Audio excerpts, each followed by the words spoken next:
Hey, everybody. Welcome back to A Matter of Speaking, a podcast for leading voices. I'm your host, Dylan, and right from the rip, I know I have my shirt on inside out. I do this a couple of times a year.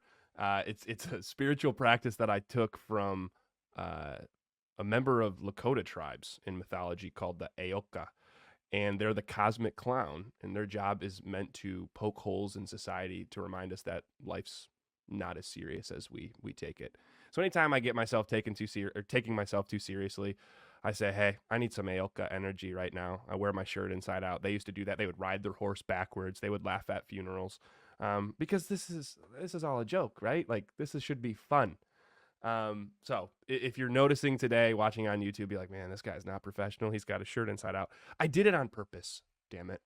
Um, and you can return the favor by liking, subscribing, and commenting something about this episode that you like or don't like. We interview people, leading voices in the realms of health, wealth, relationships, in hopes to reaching current leading voices, aspiring leading voices. You're looking to get something out there. You might need a push. Well, all right, let's go backstage as we talk about today with our guest and understand how others have created uh, a name for themselves, a brand for themselves, to help us slowly be ready to tackle that uncomfort zone that everybody has in the process of their personal journey and growth.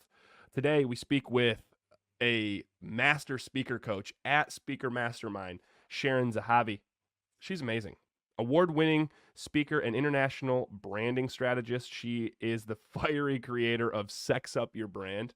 We're going to talk about why she named it that, finding her authentic self. She supports entrepreneurs to gain exposure and grow outreach using their own special attitude and some organic strategies. She brings over 15 years of experience in marketing and advertising globally, working on brands from all spheres, from multi-million dollar campaigns to impact-driven startups with more than just a vision. Sharon is a best-selling author, TV host, and producer, and our awesome master speaker coach. She's coached over 400 international speakers for multiple professional stages. She is privileged to share the stage with celebrities like Brooke Shields, Vince Vaughn, ever heard of him? Jason Alexander, Michael Douglas, Russell Peters, Jay Abraham, and more. She's incredible. Like we talked about. I mean, the main thing that we're going to take today is the difference between fear and excitement is not that different than we think it is in our body. How to find your authentic self, the importance of building an authority piece if you're looking to speak, but then an authenticity piece. We talk about really having the stones to know that what you have to say matters, starting to ask yourself things like what could go right rather than what could go wrong. There's a bunch more, but I'm going to leave it to us to talk about. But before I jump to me and Sharon's interview, let's tell you who this podcast is brought to you by. It's brought to you by us, Speaker Masterminds. One of the reasons I want to speak with our employees from time to time is just so y'all know the energy of what you're getting into and who is helping you grow your message and your mastery and help you get it out to the world. It's brought to you by Speaker Mastermind. Over 8 years, this company has made it a mission to help its coaching and consulting clients get their authentic message out to the world in hopes of reaching their own desired audience through the power of speaking and business building. What links below if you want to hear more about what Taylor Conroy has built. Over 650 clients landing TEDx Talk, hundreds more speaking on virtual and physical stages around the world, thanks to Sharon. Speaker Mastermind has perfected the art of delivering a top-tier message. They also offer programs to build and scale your own high-ticket program and authentically market and sell it to your target audience in order to build a sustainably scaled business. You do that with me, baby. If you have a message in your heart, you have a mastery in your mind, you wish to share it to the world, there's links below you can click. If you click the links and there's anything wrong with them, comment on this video. I'm always checking them. I'll get back to you and tell you exactly where to go. Those videos are completely free. Just like this podcast, the only thing we ask is like and subscribe. That being said, let's get over to Dylan and Sharon. What's up, everybody? Welcome back to the Matter of Speaking podcast for leading voices. I'm your host, Dylan Barr. Today is our 30th episode, lucky 30, and it is with a Speaker Mastermind employee, Sharon Zehavi. This is a title that Taylor Conroy gave her, Master Speaker Coach. She is going to be speaking in the topic of wealth. how to be a professional speaker and build your brand authentically. Sharon, welcome to the podcast. Thank you. Thank you. It's so nice to be here. It's nice to have you. We spoke with David last week, and we spoke with you. Now, here, the reason I say both of your names is you two are fighting over who came up with the name for this podcast. That is incorrect, Dylan. I was eager to give him the credit because he actually said the name. Okay. I just inspired it and confirmed to be a great idea. So you were his muse to Yeah. coming up with the name.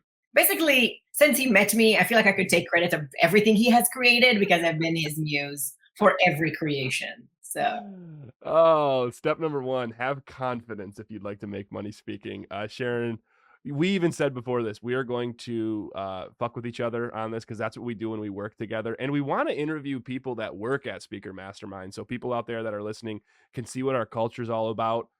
Sometimes I think it matters, like the type of people you surround yourself with when you're looking to grow in a skill set. And some people are just like this. What am I doing right now?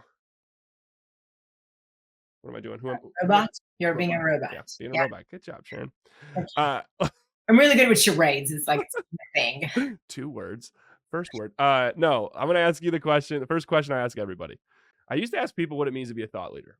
And I don't want to say that got boring, but what I started hearing from people is like, it's more than just thought. Like you have a thought, but then you have to get your voice out there, right? To reach people. So now the word is leading voice. I want to speak to leading voices in the industry of health, wealth, and relationships. For you, what does it mean to be a leading voice in your industry and what you do? For me, to be a leading voice is actually not to be afraid of leading. So you have an opinion, you have a message, you have something that you have to share. You know it's going to make a difference for other people, but it's this energy of being willing to do what it takes to be a leader that makes you a leading voice, right? Because a lot of people have experiences and stories and things that they can share or things, ways that they can inspire others. But to be a leading voice, meaning you have to deal with things that are not so comfortable, that are not so easy, that you're going to get some resistance on.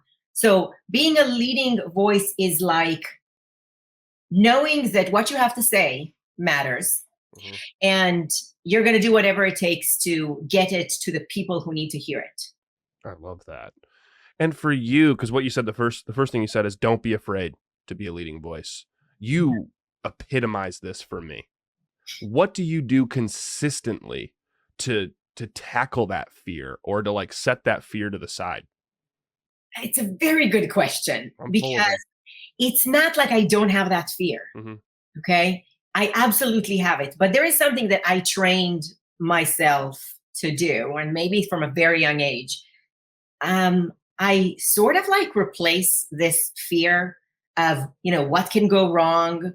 How can I get hurt by this? By the exact opposite, yet a very similar feeling, which is what could go right? What could actually be exactly what I want to be if I push through this?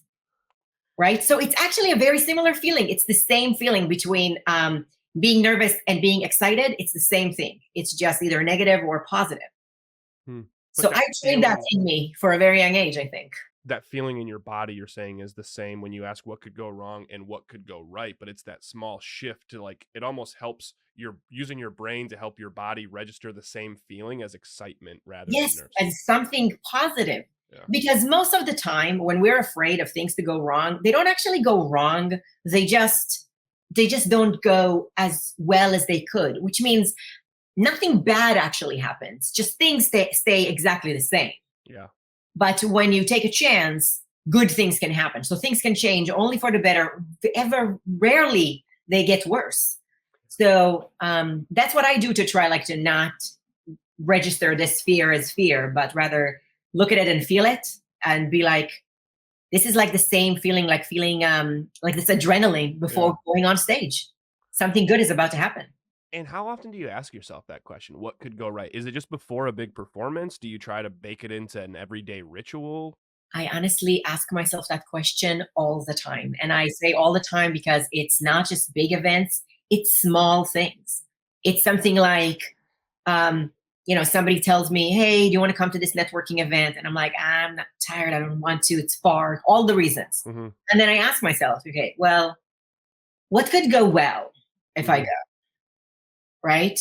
Because we have so many excuses why not to do something. So I just ask myself, what could go well? What could go right? What can I get out of this? This is like an ongoing question that also made me a really good salesperson, because every question somebody asks me, every conversation that I have with someone, my brain goes, wait, he said that. What good thing can come out of this? How can this benefit you? Do you love that? And do you ever ask yourself that question of what could go right? Because it seems like when you ask yourself often what could go right or what could go well here, it's like actually a lot, so I should do it. Do you still have times when you ask, you're like, what could go right, what could go well, and you you give yourself space, and then you still say, well, not much could go well here. I'm not gonna do that. Yes, actually, interesting enough, this happened today. There were That's two why I'm asking. opportunities. Yeah, obviously, you knew. There was two opportunities that seemed important, seemed that it could be a great thing. One of them was booked first, and the second one just came. So the first one, I had to sort of evaluate. So what could go right here? And then I looked at the other one and be like, what could go right here? And the second one, the new one, seemed to be the one that has more potential. So I had to be like, well, what could go right here? Not much. So maybe we'll skip this one. And the fun fact, we were actually that second one. We're like, hey, do you want to be on the podcast? And you're like, man, a bunch could go well here. So that's why you said yes to this, right? Immediately. I wasn't even thinking. My brain didn't even need to take a list of that. It was obvious. I fucking knew it. But it's funny that you say that. I have now been 30 episodes of this. I do a Facebook Live for my own offer outside of Speaker Mastermind. I get nervous every time I start. Like the day will start and my ego is just like, do you really want to do it? Do you want to keep doing this? It's what if things go bad? It's the same feeling. So it's such a cool, easy question to ask. Like, what could go right? I mean, the absolute worst case is we put on a shitty podcast and we waste 40 minutes of somebody's life and they have a bunch more minutes, right? Right. But when you see all the fun things that could go well with it, it's like, why not do it? Okay. Now I'm curious of let's go back. Let's look at Sharon Zehavi. Zehavi, right? I'm saying it right. You said perfectly. Let's think of your life as a story, because you have, from what you've told me, I mean, you've sang in operas, you spoke alongside people like Vince Vaughn, you've created Sex Up Your Brand, you've been in sales, but everything you and I talk about, this comes back to you're a performer through and through. Where did this start for you, being a performer? Do you remember? Yeah, of course. So my dad is actually an actor. Okay. My dad is an actor. He used to do movies before I was born. And then when I was born, he decided that I was too cute to leave behind when he has to go filming. So he did theater. What? That's I'm not saying anything. I'm letting you answer.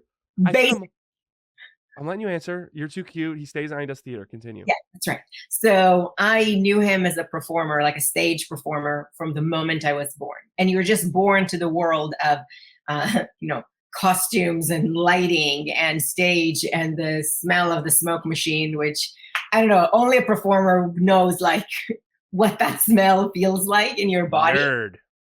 Yeah, thank you. So that was just I was born into this world. And when I was maybe 6 years old, I started performing on professional stages. With my dad, obviously, but it basically happened when I used to follow him around in every show that he did, every show. And he had a show that started with this girl singing to a doll. And then there's the whole story of the show. And then at the end, the girl comes back again. She's singing to this doll. Okay. We were in a show and it's 10 minutes before the show. And the actress that plays the little girl is not there. And my dad is freaking out. My dad is like, what are we going to do? And he's starting to try to come up with ways to use another actor, to use another thing, to skip this thing, all these solutions. And I was 6 years old and I told him, why are you looking for a little girl when you have a little girl right here? Oh my. And my dad is looking at me and I'm 6, right? He's looking at me, he's like, do you know the words? Do you know the song? I'm like, I know every little bit of it.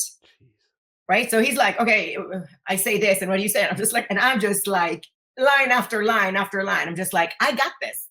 And he's like, he's like freaking out because like he's about to send out a 6-year-old like her first time in front of like hundreds of people. Okay. Deep And end. he's like, okay, okay. And he's like thinking, I'll save it. If something goes wrong, I'll save it. Like that's basically his attitude was, Mhm. she's cute. People like cute. It's going to be okay. So I just, with no fear, right? Because when you're Mhm. 6 years old, you don't think what can go wrong. That You is only true. think what can go right. Mhm. So without any fear, I get on the stage and I just do this whole performance. And from that moment, he's just like, you're here every show. You're going to do this from now on. And I loved every moment of it. Like that feeling being on stage is the most exhilarating feeling that I've ever experienced. And it is a combination of negative and positive emotions. Mm. It is fear and being nervous and being excited and taking it all in. But that's what's so beautiful about it. Where do you feel it in your body, right? And this doesn't have to be way back when you were 6. I mean, you still speak consistently. Is it an actual feeling in your body? What would you equate this feeling of like nerves and excitement, fear and ecstasy at the I same feel time? it like in my stomach, Mhm. but it kind of goes to the chest. And then it's almost like everywhere, like around your then it's just kind of like tingling everywhere else. But Mhm. it really starts in the stomach. That's why a lot of people don't like it because it feels like a negative feeling Yeah. at first. But if you sort of like let it be, it becomes you're almost like charged with power. I Hmm. don't know how to explain it because it's like a lot of people say to me, they feel like the feeling of nervousness, and this is just the adrenaline going through.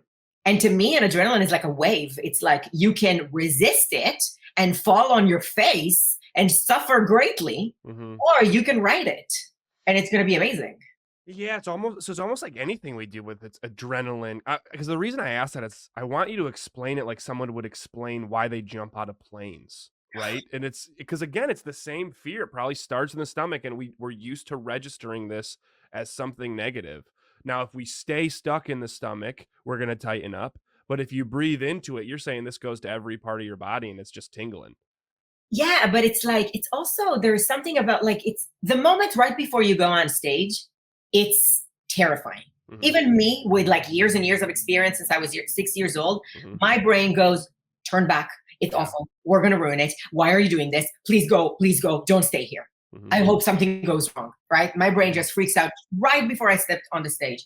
The moment I'm on the stage, there is something about being on stage that a lot of people don't realize. Hmm. It's your moment. Yeah. You can do whatever you want. If you want to stand there and do nothing, you can stand there and do nothing, and people will still look up to you. I mean, literally, they Yeah. look up to you and they'll wait.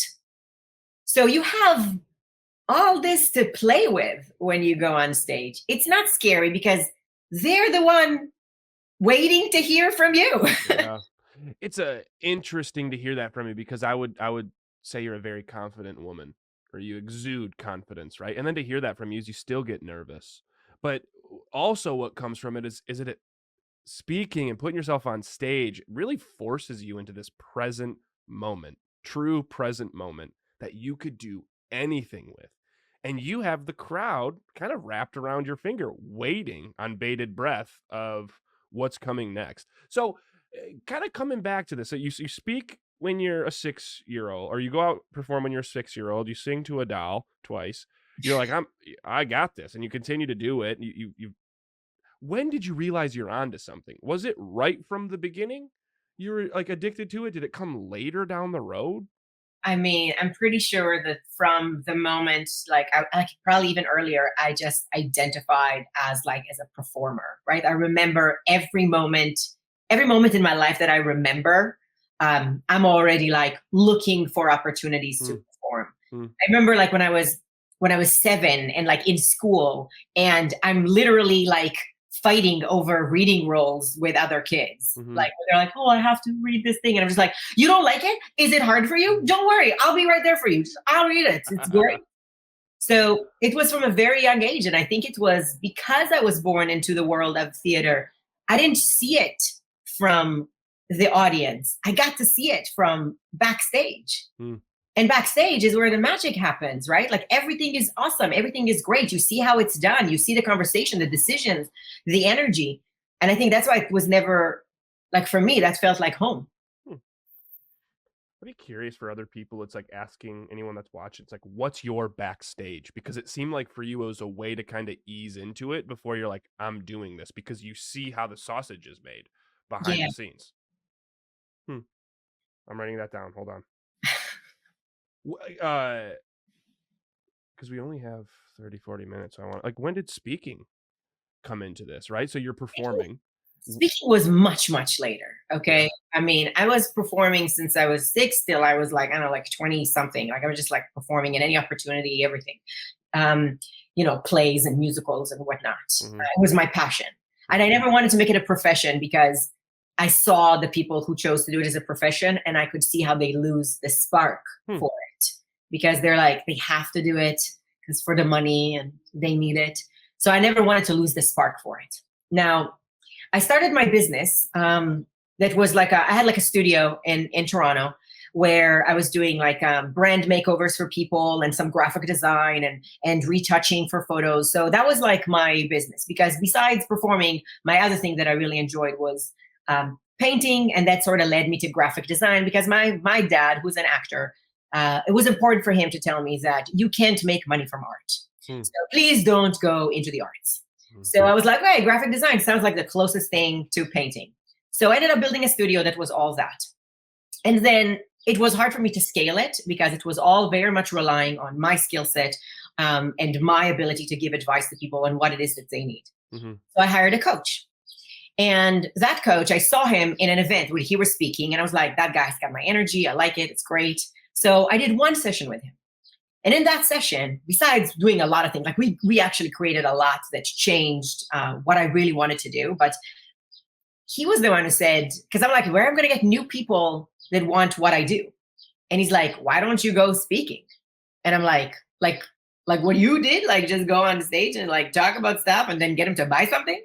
And he's like, yeah, pretty much. And I'm like, I can do that. Like, I'm really good at this. And he's like, I think you would be really good. So how about you do that? And I'm like, and instead of asking like, how do I do that? He just goes, just like, till I see you next time, find an event, go speak there and try to sell your stuff. And I was maybe naive or something, but instead of, most people freak out when they hear something like that. They just like, I don't know how to do any of this. I was just like, okay. So was it almost like a, yes, I'll figure it out as I go, rather than, oh my gosh, I need to make sure everything's in order and then I'll say yes? I guess because in many ways, first of all, he made it sound easy. He just go find a place to speak and just sell your thing. And I'm like, okay, that sounds easy. So I feel weird to be like, isn't this complicated? So that was one thing. And the second thing is telling me that I can speak and make money out of it. My God, I mean, I speak just like all the time without shutting up. Nobody pays me for it. So I was like, that sounds great. I get to be on stage and promote my thing. And I think I'll be really good at it. So I went to a first networking event that I knew had speakers in. And instead of networking with the people, I networked with the organizer. I was like, I have to find the organizer. And so I'm chatting with her and I'm just like, it's a great event. So glad that you did this. I'm like giving her like a lot of feedback, like good feedback, obviously making me feel really good about it. And sort of like, by the way, I was saying something like, I'm sure it's hard to find speakers that are that good. I mean, where do they come to you? And she's like, well, sometimes they reach out to me. Sometimes they come to these events. And I was like, I totally get it because I mean, I'm also a speaker and I know how hard it is to find people that are very, very good at what they do. So I just kind of put it as a side note. And you have like, this challenge. Oh, crazy. I was like, I totally get it. Right. I was like, it's so interesting. Cause like, obviously I'm in this world, so I know, and I'm just like making it, like saying it as if like it already happened. And she's like, oh yeah, you're a speaker. What do you speak about? I'm like, oh, interesting. You would ask. Right. So I tell her that I speak about branding and stuff like that. And she goes, oh, that sounds really cool. And it's going to be really useful for this audience. I'm like, oh, you think so? And in my mind, I'm like, obviously. So I'm talking to you, but I'm just like, yeah, wow, great idea, right? So she's like, maybe you can come next week and do this. And I'm just like, oh yeah, no problem. She's like, do you already have a talk? And I'm like, yeah. This is a total fake it till you make it story. You're like, of course I do. Let me go home and write it up. Yeah. And then I'm like, great. Now I have a week, Mm-hmm. which is great, honestly, because if you give yourself a month, it takes a month. Yeah, Parkinson's law, right? Where it's like it will expand to the time you give it. Is this where Sex Up Your Brand, your business, right, that you're still doing along with your work at Speaker Mastermind? Is this where Sex Up Your Brand started, or did it start as It, uh it the started. graphic design? Wow. It started with this session with this coach, okay, and it started as a last moment comment, okay. I spent the whole day with him working on the business model and what it is that I need to do and how I need to offer and how I change it and how I make it scalable and how I promote it, the whole thing. And then right at the end, I asked something that just bothered me because somebody, like a couple of people, said something to me and it bothered me. Mm-hmm. And I said to him, when I met you the first time at the event and I went to you and started talking to you, did you feel like I was flirting with you? And he was like, no, I didn't think that. And he's like, why are you asking me that? And I'm like, I don't know. It's in my mind, but I just feel like the energy that I put out there, I get this almost like feedback, like it's not okay. Like I'm too flirty. Mm-hmm. And I'm like, and I don't think that I am. I think I'm just like friendly and confident and I make jokes, but should I stop it? I'm like, should I tone it down and be very mindful? Like, is it bad for business? I'm not. And he was like, he just like looked at me and he's like, no, he's like, if this is your energy, own it.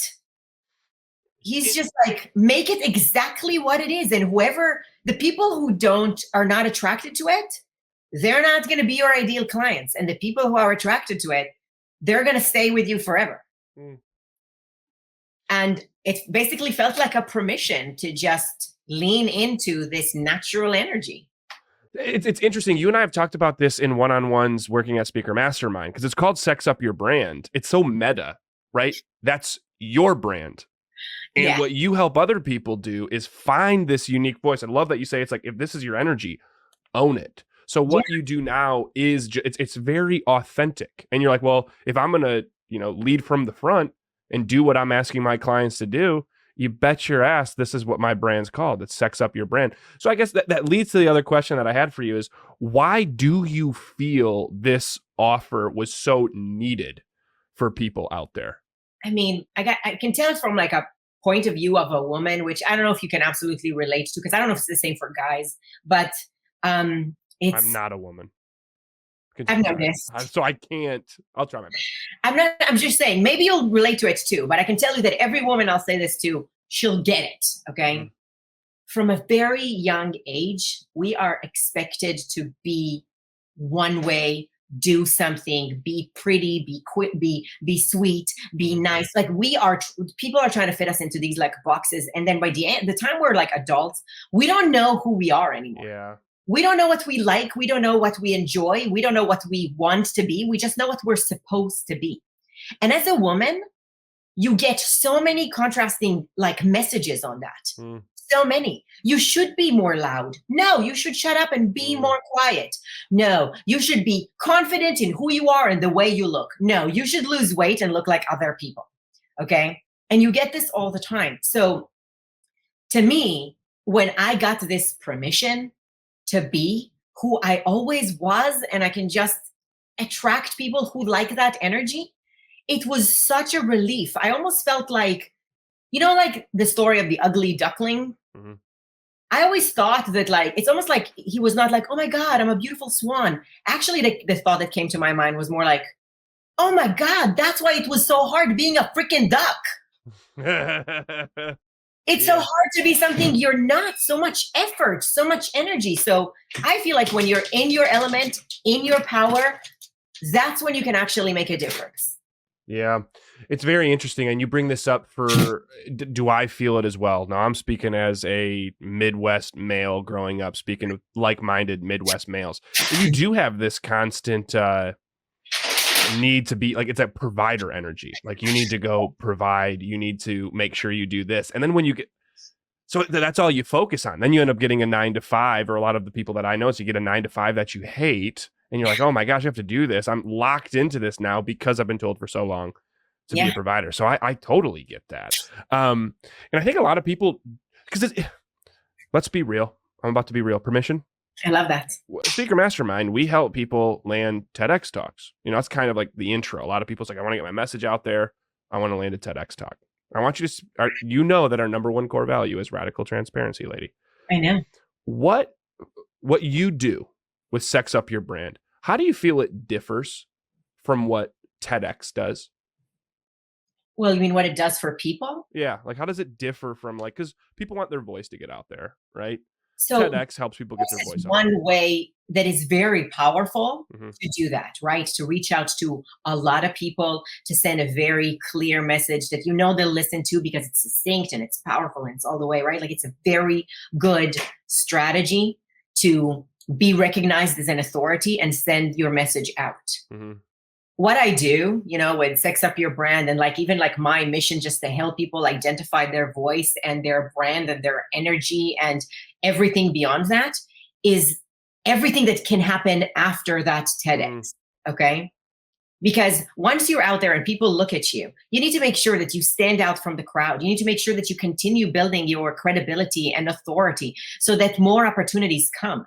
And my approach always to branding, as you're building your personal brand, is to leverage opportunities. Is to not spend money. It's not like marketing, or advertising. You spend money to make it happen. You build on momentum so that you're always more of an authority. And if you're smart about it, something like a TEDx can give you this huge leap, and then you're in it. You have to keep that momentum. Yeah. That's exactly what makes this a little different. So it's almost like TEDx gets the ball rolling. Right. Oh, but then if you're like, all right, I'm done, it's like, well, that ball's going to stop. You want to keep that momentum going and be your authentic self. Because how I view it sometimes, and seeing what you do with our clients, there's authority versus authenticity. I think TEDx is very good for the former, and what you do with the momentum, very good as well. But also finding your authentic voice. Sometimes I feel when we watch TEDx talks, it is a specific style, a specific structure. Great. And it's needed for where people are when they're starting the journey. After that, it's like, all right, let's take this mask off and fully be you. Keep this momentum going so we can keep the authority going, but also find your authentic self in the process. Exactly. And it's extremely powerful, right? Because now that's exactly what we want to see. And it's kind of like high school and college. You need to go to high school. It's very important to get to college, but then college is what takes you to the next level. College is what opens up more opportunities for you. Not to stroke your own ego. You'd be the college after. No, that was great. Keep going. I love it. Okay.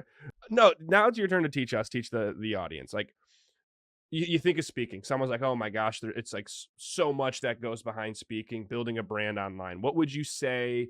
What are the top misperceptions about speaking, and or you could also say building a brand online? I mean, there is overlap for sure. Yeah. I mean, one thing that I would say is a misperception or a mistake that a lot of people make, because they just think that makes sense, is that they think that if you are good, right? If your message is good and you're good at what you do, opportunities will come, people will come, things will happen. But in reality, it's just not the case. And if you look at things around you, you'll notice that. How many people are not that good at what they do become really known? Right? And how many people who are extremely good at what they do and nobody knows who they are? Because that process of getting yourself to be seen and becoming an authority and building that momentum I speak about has nothing to do with how good you are. It's not what you do, it's how you do it. So that's one of the biggest misperceptions, I would say. The biggest mistake being I'm good, people will find me, right? It's almost like I'm a star. Somebody's going to come and give me an opportunity. Yeah. I mean, it's nice to think that, but you are the driver. And real opportunities will come because you knew how to make this work. You created this foundation. You attracted the right people. You proposed, even me proposing to speak at some event that made it sound like that lady thought it was her idea. That was not because she found me. It's because I made it happen. So then when you're saying it's not what you know, it's how you put yourself out there. Without giving away too much, because I know it's part of our program, could you give an example of one how to or one thing like to not do, one thing to Well, I mean, definitely do? what I do a lot as like the master speaker coach, and I love to get stuck into like the Real perform. quick, hold on, let's pause that. Did you hear that, Taylor? Master speaker coach. Go ahead. One thing you do. It's like, how many talks have we heard that basically talk about the same thing? Mhm, Right? The power of the mind, or like the law of attraction, mhm, or be positive, or all that thing. mhm, For some reason, there is one talk you listen to, and that one sticks. mhm, That one you're like, oh my God, yeah, that makes a difference for me. I'm inspired. It's not what they said, it's how they said it. Right? So one of the biggest thing is like, you want to be a great speaker, just your message is not enough. The way you perform, the energy that you bring, the way you connect with an audience, that's what's going to make the difference. That's the how, it's mhm. not the what. And is there like how do you I'm gonna stay in the how. How do you audit or edit your pitch, your presentation to make sure it has what it needs to inspire the right people? There's a lot of things that you can do, but I would say that like the one main thing that you just want to keep asking yourself for every paragraph, every sentence, every question, every decision that you make around your pitch or your talk Mhm, is basically, what am I getting out of this? What am I getting out of adding this paragraph in? What am I getting by sharing this specific story or this detail in this story? mm, And the reason why this is so important is because, you're like, tell me your story. I can get into my story and share the dates and the people and what I was wearing and what it was like. The question is, what am I getting there? Am I sharing a lot of information because I'm creating an emotion? Great, then I'm getting something out of it. Or am I just sharing information, mm. right? That I could cut because it doesn't lead to anything. It doesn't help Disrupts you. my own ego of like, oh, of course I could talk about it, but I'm not. There's nothing to come of this. So when you ask the question, what am I getting out of this? Are you thinking the I personal? What are you getting out of this, or what am I getting out of this? The person watching you, or is it a bit of both? Well, it's both, but it is about you because Yeah. you have an intention. You want, for example, the audience to buy something from you by the end of this, or have an emotional reaction that they can't forget about this talk, Mm, or just remember something that they need to do for their benefit. You have things that you want. You have some outcomes that you're aiming for. mm, And as we perform or we write our talk and we get really deep into our message, we forget about the outcomes that we're trying to get to. So yeah. every time you want to audit your talk or your pitch or anything like that, everything you add, everything you remove, what am I getting out of having this here? Because the more precise you are, the more effective you will be. So if you have random things that are there just because it's nice to talk about your story, Yeah. it might be costing you an outcome. It's almost like this marriage between what is it? Why do you have this here for your clients or the person listening and for you? Because if it's just for you, then it's like it's not going to go anywhere. You're just basically like trying to get your ego out there. You need to marry those two when you're asking Right. that question. All right, ready? Because we're getting close to the end. Rapid Okay. fire questions. Would you recommend always scripting out your talk, or do some people use more of a structure? Let's say like a frame, like a loose framework. Okay. This is such a good This question. is rapid fire. I'll try to enter it really slowly, like really fast. No, fast. Not slowly. I love scripting a talk because I like not thinking about the words and thinking about everything to do with the performance and connecting with the audience and making an impact and dealing with anything that might go wrong. Got So it. I want the words to be there, absolutely always there. I don't have to worry about it. Best way to oh, go ahead. Feel like it's pressure, so they don't, but it's still my recommendation. Okay, so your recommendation would be scripted out. Yeah. Love that. And what about like what best way to memorize? There's so many good ways to memorize. This is a rapid fire. The worst thing to do is to just repeat it. Just repeat, repeat, repeat. It's not good. The best way to memorize is to actually divide your thing, to like your talk, into sections. So you memorize sections and then you memorize the bridges between the sections. That way, if you get a blackout and you forget something, you just jump to the next section rather than think of it as a whole. Really interesting. Would you recommend the same process to someone that's trying to start speaking? We live in like modern times now of TikTok. Like, hey, I'm going to go on TikTok and film something. Would you also recommend scripting, or would you say to it more of a loose structure? TikTok has more of this like raw, real kind of thing. So Yeah. if you're scripting it and it sounds like it's scripted, it's not effective because what are you getting out of it? Got it. Ask yourself that question. If you're not going to get what you want out of it, don't script it. I would rather you just practice it a bit, just go for it and pretend like you're having a chat. It's the one thing when it comes to speaking you cannot afford to do wrong. Oh man. The thing that you can't afford to do wrong is to come out there and pretend like you're something you're not. Mm. Okay. If you do that, if you feel like this is how it should be, or this is how I should dress, or this is the energy I should, like this is the questions I should ask, all these shoulds are going to completely take away your authenticity, completely take away your brand, your ability to connect. And now you're just like somebody else, but not exactly like that, because you're not that. So even if, as people heard in the intro today, I have comfort wearing a shirt that's inside out because it represents, you'd say go on stage and speak with a shirt that's inside out? I would say do that and then address it right away. So we're not thinking this guy's a fool. What is this guy, homeless? All right, cool. Exactly. Because a lot of women I know, they wear high heel shoes and they're like, I look so pretty on stage, and they can't walk. They can't walk. Do you think you feel confident, or the audience thinks you're confident when you can barely walk? Yeah. Okay, I have another one. In business, what I'll teach people in Business Accelerator Inner Circle at Speaker Mastermind is the importance of having an avatar, helping them build their business. Now, what I tell people, I think a lot of people get wrong, is an avatar is not meant to help you make more sales, because you're going to jump on a call with a bunch of people and they're like, can you help me? And the answer for the most part is yes. But an avatar is more for marketing, so you can authentically get yourself out there to one person without thinking of the crowd. Would you recommend the same thing in speaking, or do you think an avatar doesn't matter? I recommend the same thing in speaking. Absolutely. You need to be able to call them out. Yeah. They need to know that you are the person for them, and you need to show them that you know them enough that they want to connect with you. It's important. Yeah. Okay. We're still in rapid fire. Why, there has to be part of you that does feel proud that you are doing what you've been loving to do since a child. And I think not a lot of people get that. So huge kudos to you. Why do you decide to consistently get outside your comfort zone to continue to do it? Because like you said, you still get nervous every time you go speak. Yeah, but it's like anything is possible beyond the comfort zone. Mm.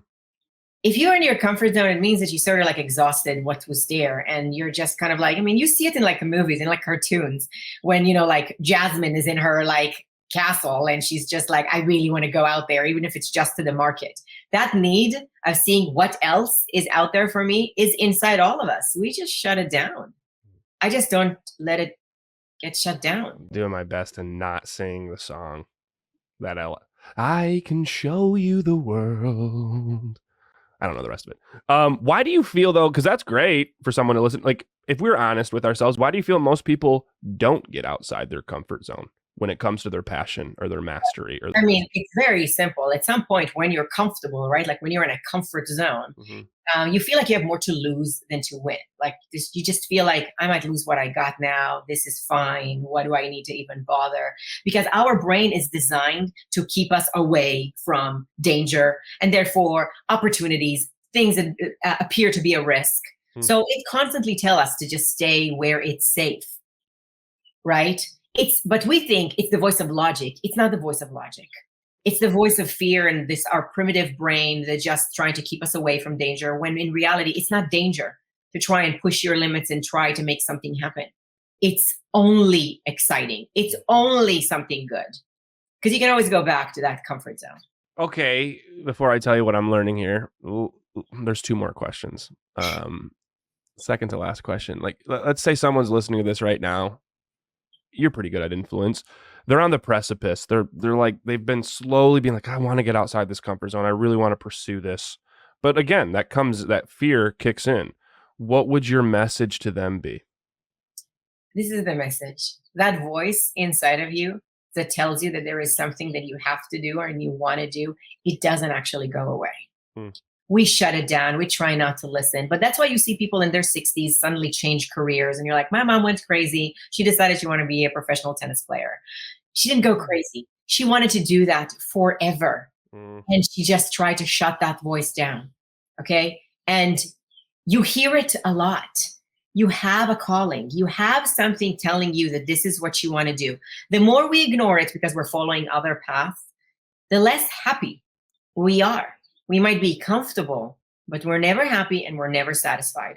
So if there is a voice in you telling you there is something you need to do, something you always wanted to do, and you think it's impossible, the reality is it's extremely possible. Somebody else is doing it right now because they listened to that calling. Last question. Who do you think had a better podcast, you or David? David. Still talking to people about that podcast. This was incredible, though. If you haven't watched David's podcast, you can go back on YouTube, Speaker Mastermind. Yeah, listen to it. Blows your mind. I want to have him back. Sharon, I love you. This was such a fun chat. I'd put it close to David's. Ooh, nice. Really appreciate it. I just like the mindset and the passion you have for what you do. A couple of things, like, don't be afraid of leading. Knowing what you have to say truly matters.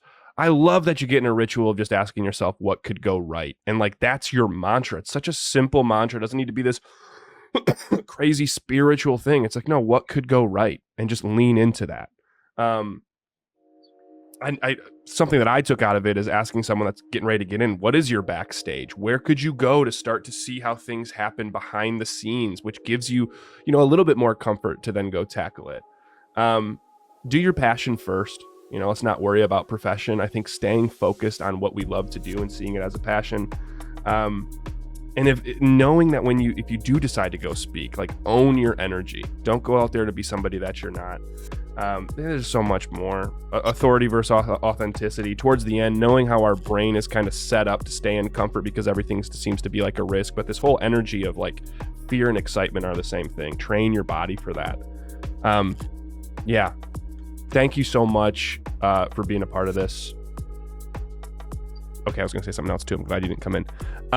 Anyone here, you right there watching this, if you took something away from it, first thing you could do is subscribe. It's completely free and it takes like 3 seconds.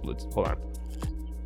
That's what it would look like if you subscribe. That was me just moving my mouse and clicking subscribe. Click like, leave a comment below what you're taking away from this talk, what you like from Sharon, what you don't like from me. I'll change it, I promise.